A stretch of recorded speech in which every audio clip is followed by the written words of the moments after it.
What's happening, YouTube?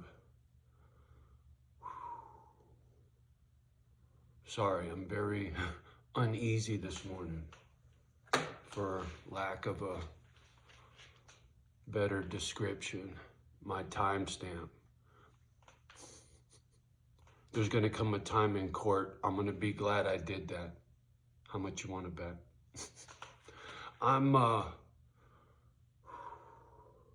I didn't call the lawyer yesterday. I spent a lot of time with Mama Dog. When she sleeps, her breathing's very labored.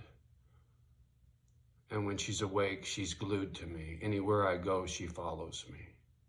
Best she can. She don't get around so good. So right now, I've already had them both out to pee at 3 o'clock in the morning. You know, I get up several times during the night so the dogs can go potty. So now's my time. And I always come out here with my coffee and my Cools and my Kimber. Coffee, Cools, and a Kimber. Has a nice ring to it. Anyway, I come out here for therapy, right?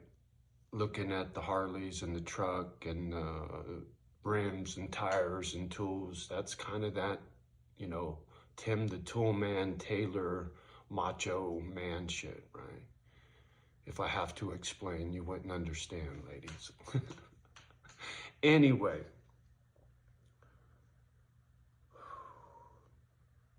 Trying to figure out how to best make my first contact with this lawyer is really driving me nuts. I want to drive down there and walk in face to face so they see me and we can talk.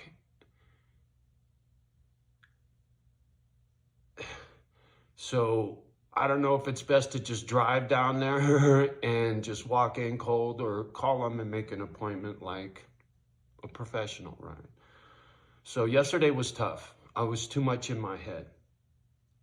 So weather dictated my decision. There's fucking snow and ice out there, and I'm not driving 3 hours on roads that are snowy and icy, especially considering it was sunny. There was no snow on the ground at all yesterday. And, right, it's for shit. So I'm not driving all those miles in this weather. So I will call them and have that conversation today. And I'm really hoping that chapter's over. Me getting my mouthpiece, my representation. I really hope that's over. It drains me on top of Mama Dog because I know what's riding on this. You know, before I light this, come here. I want to show you my man therapy. See that truck? 1995. C-notch frame, lowrider dually. People don't do that anymore. This truck gets a lot of looks when I'm in town. I hear people yell, "Nice truck," all the time. I'm gonna get to a point with this, but I had to show off first. Look at that interior. This truck has 60,000 original miles on it. Captain chairs in the front, armrests on both sides of both seats.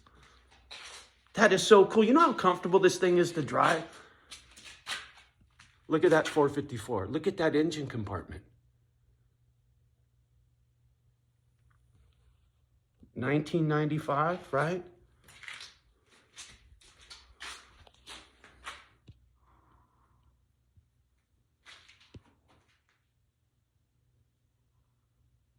That is just cool.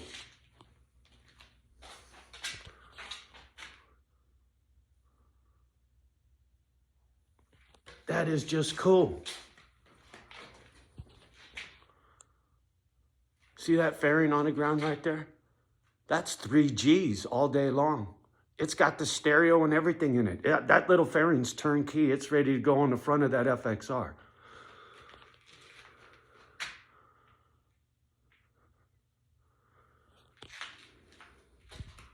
This is a lifetime of hard work, right?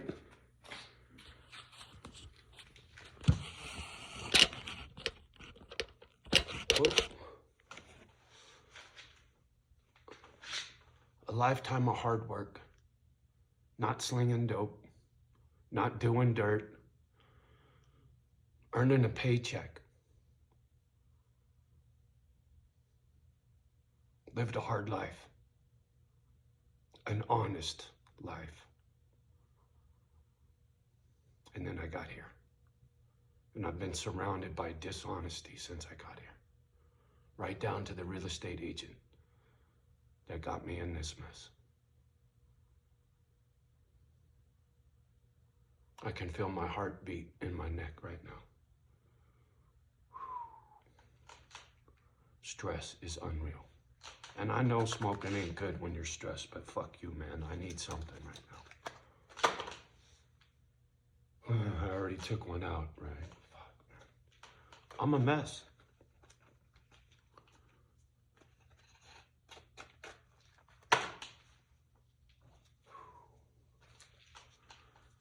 And I ain't had no help. And I keep saying that because I really need some help. Right? I really appreciate you guys sharing these videos. You guys have shared a bunch of stuff. I can see it in the stats. The gadget ain't liking me, but I'm liking you, Misfits. You're helping. And sooner or later, it's one of you guys that's going to break this wide open. It's one of you guys that's going to get me the eyeballs I need. I know this. I can feel it. It's one of your emails to Rogan or somebody somewhere, an attorney, is fucking news. I don't know. Sorry, let me slow down.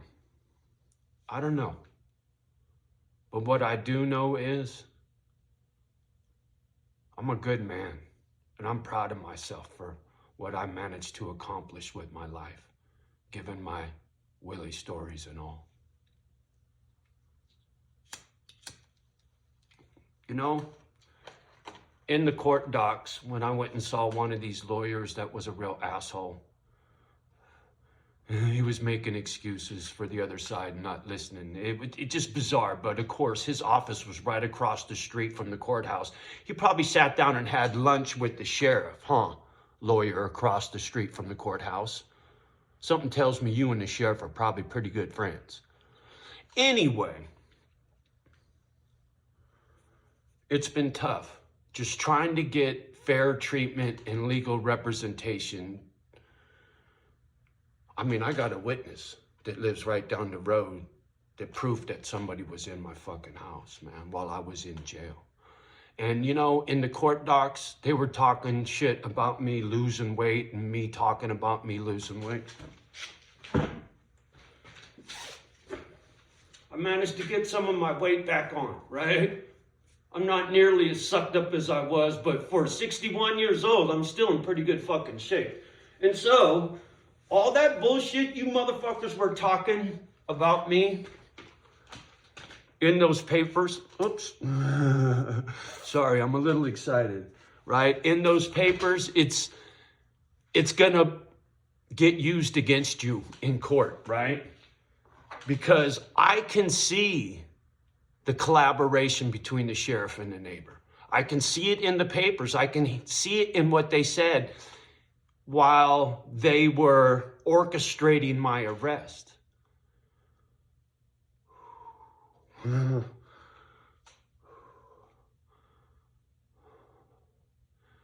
You know, having this CPTSD bullshit, right? This angry, sad, broken in me from my childhood makes this really hard, right? And the fact that I'm doing this alone makes this really hard. Steel sharpens steel, motherfucker. I'm not losing my shit. I'm not running out there screaming at the neighbor, nor will I ever make those mistakes ever again. I learned.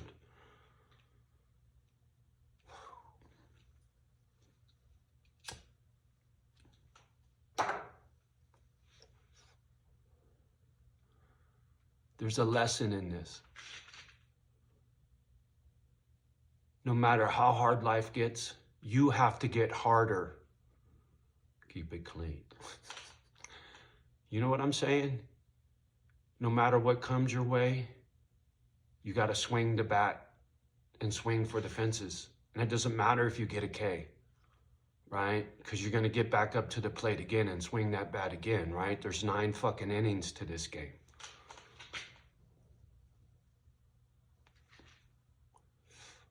Johnny's in extra innings. This game should have been over last year. Things should have never got this far. But the fact that I've documented everything is going to make it real easy for a lawyer to put this mess together.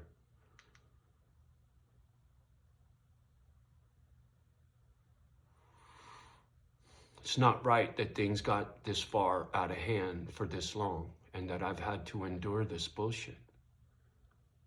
I don't like leaving my property. I worry about my house being burnt down or me getting pulled over and jammed up by the sheriff on some bullshit. They've already done it once. Who's to say they won't do it again? Until they learn to leave me alone. And from what I can tell, they ain't learned yet.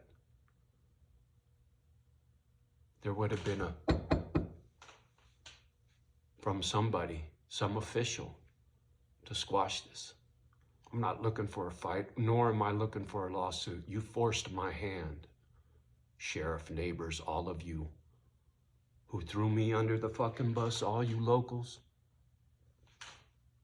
I'm just one man at this point. But there's gonna come a time, it's gonna be me and my misfits and some fucking attorneys. And I won't be alone. And who knows, I might even have some misfits here with me. Once this is all said and done and the drama's over and people see everything for what it really is, and you're not watching this train wreck every morning coming out here pissing and moaning, something tells me I'll be getting that knock on the fucking door. A good one, right?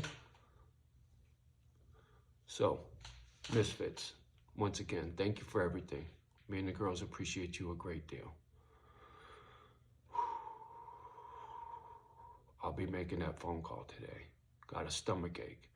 You know, I got this gut ache because every time I go to talk to one of these folks, I get this song and dance and nobody listens. I'm really hoping these people listen, man.